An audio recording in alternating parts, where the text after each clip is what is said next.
तीसरे दिन का खेल समाप्त हो चुका है और तीसरे दिन के खेल की समाप्ति पर भारतीय टीम 90 रन 2 विकेट के नुकसान पर बना चुकी है।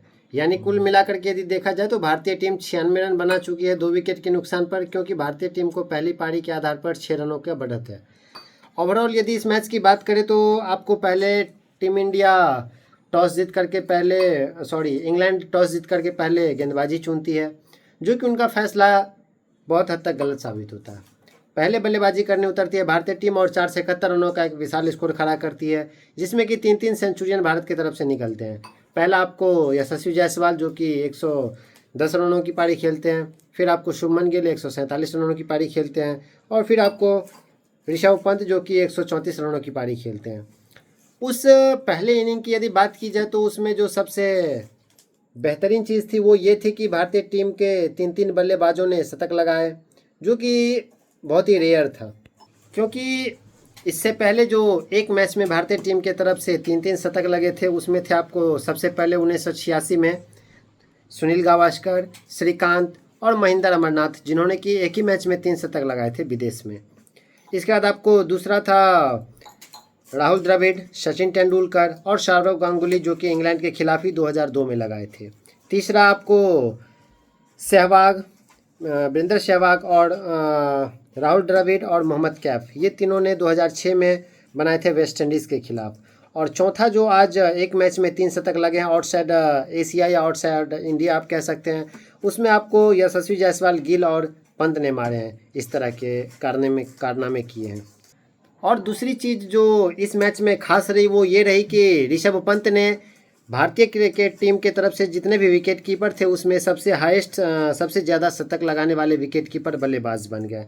बिकॉज इससे पहले आपको महेंद्र सिंह धोनी थे जिन्होंने एज अ विकेट कीपर 6 शतक लगाए थे, Riddhiman Saha as a wicket keeper 3 शतक लगाए थे, लेकिन अब ऋषभ पंत 7 शतक लगा करके नंबर 1 विकेट कीपर बन गए हैं शतक के मामले में भारतीय टीम की तरफ से। इसके बाद आपको यह भी बता दें कि इस मैच में जो तीसरी सबसे खास बात थी वो ये थी कि ऋषभ पंत की वो पंतगिरी, जिसके बदौलत वह इतने जो छक्के मारते हैं उसका एक रिकॉर्ड बना है, और वो ये है कि छक्के के साथ शतक पूरे करने के मामले में ऋषभ पंत अब आ गए हैं दूसरे नंबर पर। बिकॉज ओवरऑल यदि देखा जाए तो टेस्ट मैच में छक्के से शतक पूरे करने के मामले में सचिन तेंदुलकर पहले नंबर पर है भारतीय टीम की तरफ से, जो कि उन्होंने 6 बार इस कारनामे को किया है। दूसरे नंबर पर है आपको रोहित शर्मा, जिन्होंने कि 3 बार किया है, और तीसरे नंबर पर है आपको ऋषभ पंत, इन्होंने भी अब 3 बार इस कारनामे को करके एक इतिहास रचा है। वहीं यदि देखा जाए तो सबसे ज़्यादा छक्के मारने के मामले में भी आपको ऋषभ पंत जो है वह आपको टॉप पर है, अब तीसरे नंबर पर आ गए 78 छक्के के साथ। वहीं आपको रोहित शर्मा दूसरे नंबर पर है 88 छक्कों के साथ, और पहले नंबर पर जो है वो है वीरेंद्र सहवाग, जो कि सबसे खतरनाक बल्लेबाज माने जाते हैं अपने समय के, वो है आपको पहले नंबर पर 90 छक्कों के साथ। दूसरा इनिंग्स जब शुरू होता है इंग्लैंड का, तो इंग्लैंड की टीम भी ठोस शुरुआत करती है और भारतीय टीम को एक बेहतरीन जवाब देती है। 471 के तुलना में 465 रन बनाती है इंग्लैंड की टीम, जिसमें कि उसके तरफ से एक शतक लगता है जैक ओलीपोप का 106 रनों की पारी। लेकिन उसके अलावा हैरी ब्रूक अपना शतक से चूक जाते हैं, और इसमें हैरी ब्रूक से ज़्यादा कहीं भारतीय फील्डर्स का योगदान है उसके 99 रनों में। बिकॉज आप यदि टेस्ट क्रिकेट में किसी भी प्लेयर को यदि आप 4-4 जीवनदान दोगे, 4-4 मौके दोगे, तो वह शतक क्या 150-200 रन बना देंगे। लेकिन हैरी ब्रूक को इस 99 रनों की पारी में 4-4 जीवनदान मिलते हैं। 0 रन पर जब रहते हैं तो बुमराह का वो नो बॉल, उसके बाद 46 रन पर जायसवाल कैच छोड़ते हैं, फिर आपको 82 रनों पर जडेजा कैच छोड़ते हैं, फिर आपको 92 रनों पर आपको जायसवाल कैच छोड़ते हैं। तो कुल मिलाकर के देखा जाए तो यशस्वी जायसवाल काफ़ी ज़्यादा कैच छोड़े, उनका परसेंटेज भी देखा जाए as a player as a fielder 2014 के बाद से तो वह सबसे ज़्यादा कैच छोड़ने वाले फील्डर बन गए हैं किसी एक मैच में। तो जब भारतीय टीम गेंदबाजी करते हैं तो उस टाइम भी काफ़ी ज़्यादा रिकॉर्ड्स बनते हैं भारतीय बॉलर्स हमारे जसप्रीत बुमराह के द्वारा। बिकॉज वी ऑल नो कि जसप्रीत बुमराह हमारे इंडियन क्रिकेट के सबसे बड़े एसेट हैं, सबसे बड़े गेंदबाज है, और उनका जो इकोनॉमी रेट है वह आज तक के क्रिकेट इतिहास में जो इतने बड़े बड़े गेंदबाज हुए हैं उन सब में सबसे बेहतरीन एवरेज है।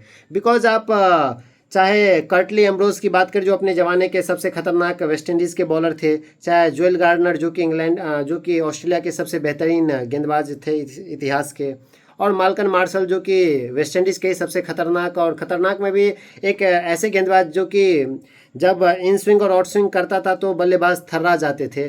उस सब तरह के गेंदबाज से भी काफ़ी बेहतर औसत हमारे जसप्रीत बुमराह का है। बिकॉज यदि आप ओवरऑल रिकॉर्ड को देखें तो जसप्रीत बुमराह 19.4 का एवरेज रखते हैं, यानी कि एक विकेट जो लेते हैं जसप्रीत बुमराह टेस्ट में, उसमें वह 19 रन देते हैं और एक विकेट लेते हैं। जबकि यही काम माल्कन मार्शल और जोई गार्नर और कर्टली एम्ब्रोज 21 या 20 रन दे करके एक विकेट लेते। तो इस मामले में भी हमारे जसप्रीत बुमराह जो है वह सबसे बेहतरीन बल्लेबाज, सबसे बेहतरीन गेंदबाज है।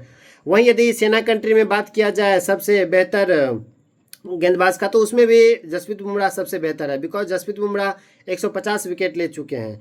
इसके बाद आपको अनिल कुंबले, वसीम अकरम आते हैं जो कि 146 विकेट ले चुके हैं, अनिल कुंबले 141 और ईशांत शर्मा 130 विकेट। तो काफ़ी बड़े बड़े रिकॉर्ड बनते हैं, इस मैच में भी बने हैं और बॉलर्स में जसप्रीत बुमराह ने बनाए हैं। जबकि एक ये भी रिकॉर्ड देखा जाए कि सबसे ज़्यादा बार कौन 5 विकेट लिए हैं इंडियन के तरफ से, इंडियन बॉलर की तरफ से, तो उसमें भी जसप्रीत बुमराह नंबर 1 पर है। बिकॉज 12 बार कपिल देव सर ने भी लिए हैं, लेकिन उन्होंने इसके लिए 66 मैच लिए हैं, 66 टेस्ट मैच में 12 बार 5 विकेट लिए हैं सेना कंट्री में। जबकि जसप्रीत बुमराह केवल 34 मैचों में 12 बार 5 विकेट लिए हैं। वहीं अनिल कुंबले 10 बार लिए हैं 5 विकेट सेना कंट्री में, उसके लिए उन्होंने 56 मैच लिए हैं। और ईशांत शर्मा ने कुल 52 मैचों में 9 विकेट लिए। तो इस तरह से ये कई सारे रिकॉर्ड थे, जैसे कि सेना कंट्री में सबसे ज़्यादा विकेट लेना, बॉलिंग एवरेज सबसे बेहतरीन होना, सबसे ज़्यादा 5 विकेट लेना। इसके बाद आपको हो गया कि एक मैच में 3-3 शतक लगना भारतीय टीम की तरफ से, छक्कों का वो रिकॉर्ड। तो कई सारे रिकॉर्ड्स बने हैं इस मैच में। और अंत में यदि देखा जाए तो तीसरे दिन के खेल की समाप्ति पर भारतीय टीम 96 रन का बढ़त बना चुका है। और चौथे दिन यदि भारतीय टीम पूरी तरह से बल्लेबाजी करती है तो अप्रॉक्स 450 के अप्रॉक्स रन बन ही जाएंगे, 400 450। तो काफ़ी ज़्यादा चैलेंजिंग हो जाएगा इंग्लैंड के लिए और भारतीय टीम एक अच्छी स्थिति में पहुंच सकती है। इसके लिए एक ही है कि भारतीय टीम कल सावधानी से खेले और शुरुआती जो बॉलर फ्रेंडली कंडीशन होते हैं उसको एब्जॉर्ब करे, जिस तरह से के राहुल ने वो किया है पहले इनिंग्स में भी और दूसरे इनिंग्स में। लेकिन जायसवाल के मतलब साई सुदर्शन के साथ या पहले इनिंग्स में भी हुआ और दूसरे इनिंग्स में भी कि मैच खत्म होने के ठीक एंड वक्त पर वह आउट हो जाते हैं। तो यह काफ़ी ज़्यादा शॉकिंग है, थोड़ा उनके लिए थोड़ा और धैर्य के साथ करना चाहिए था। खैर हमारी भी बैटिंग लाइनअप काफ़ी लंबी बची हुई है इंडिया की। अभी गिल और केएल राहुल है, फिर आपको इसके बाद पंत आएंगे, फिर जडेजा आएंगे, तो थोड़ी बहुत गहराई बची हुई है। तो चलिए देखते हैं क्या होता है तीसरे दिन। तब तक आप प्लीज़ जाइए हमारे वीडियोज़ को लाइक करिए। Thank you guys.